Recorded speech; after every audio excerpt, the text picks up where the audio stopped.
బ్యాంకులు కూడా నా మీద ఒత్తిడి తీసుకొచ్చారు. నేను ఒకటే చెప్పాను, ఎన్ని ఇబ్బందులున్నా పర్వాలేదని 100 రోజులు ఆలోచించి కడాను ఒక పథకాన్ని తీసుకొచ్చాం. దాని ప్రకారం ఏ రైతు కూడా ఒక్క పైసా మీరు రుణాలు కట్టకుండా పూర్తిగా రుణాలు చెల్లించే బాధ్యత నేను తీసుకుంటున్నాను. మీరు భయపడవలసిన అవసరం లేదు. రుణమాఫీలు ఎక్కడ చేయలేదు.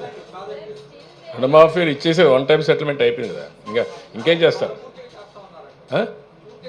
పూర్తిగా చేస్తారే. ఉడికండి, ఆ రోజు ఏదైతే చెప్పామో వాళ్ళకి ఇవ్వాల్సినటువంటి 1.5 lakh వన్ టైం అన్నారు, వన్ టైం ఇచ్చేసాం. పూర్తిగా చేస్తాను ఎవరు చెప్పారు? నువ్వు చెప్పుకోండి. ఇట్లా ఇంటికొక ఉద్యోగం ఇస్తాను, ఇంటికి ఉద్యోగం ఇస్తాను, మీ కష్టాలు తీరుస్తాను, మీ కళలు నిజం చేస్తాను, ఇది నా హామీ. స్కిల్ డెవలప్మెంట్ ఇస్తామని చెప్పాం గాని ప్రతి ఇంటికి ఉద్యోగం ఇస్తామని షెడ్యూల్ 3లో పాయింట్ 3లో చెప్పలేదు. మీరు అక్కడ రెచ్చగొడుతున్నారు అందరినీ.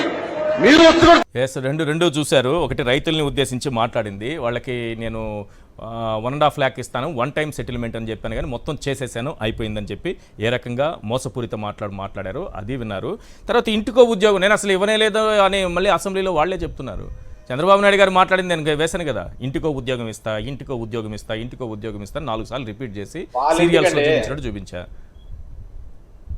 మళ్ళీ వెంటనే నారాయణ గారు మేము ఆ హామీ ఇవ్వలేదని ఆయన అసెంబ్లీలో వైఎస్ఆర్సీపీ అప్పుడు ప్రతిపక్షంలో ఉద్యోగం అంటే వాళ్ళ ఇంటికి ఇచ్చుకుంటామని